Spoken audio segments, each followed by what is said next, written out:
Former President Thabo Mbeki says the time for talking is over and discussions must now centre around what needs to be done.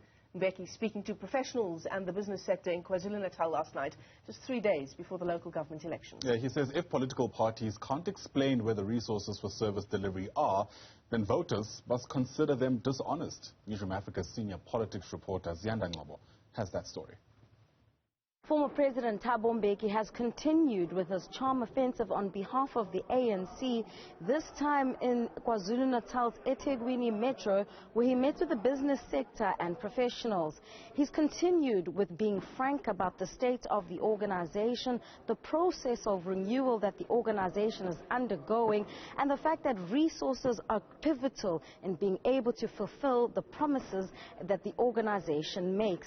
But unlike his engagement with those in Johannesburg, he was quite emphatic on the recent civil unrest that was plagued and began here in KwaZulu-Natal, saying that there are many issues that still need to be dealt with. We're here in this particular metro, which went through a very terrible time in July, very bad.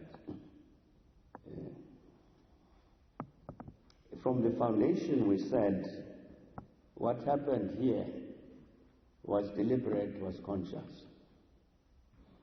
It was not accidental, it was people who had a particular political agenda.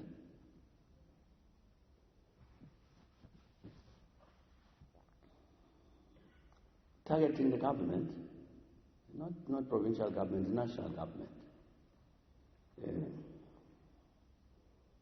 And one of the outcomes they would have wanted, one of the outcomes, those people who are responsible for that, is to incite racism.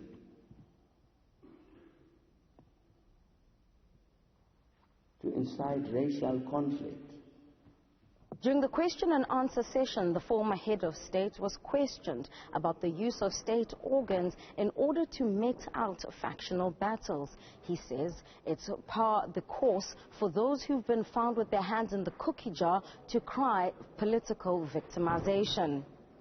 I think we've seen this thing for some time now, that when I get caught doing something wrong, it's very easy for me to say, this is political victimization.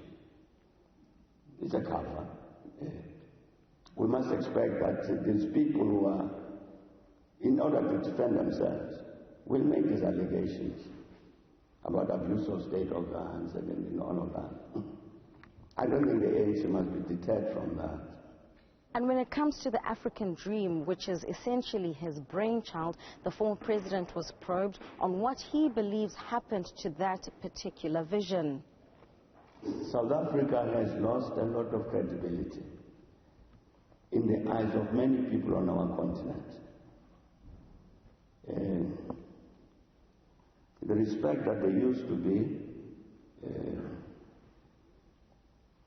in many instances has vanished, has disappeared. And essentially because we walked away from that engagement with the rest of our continent.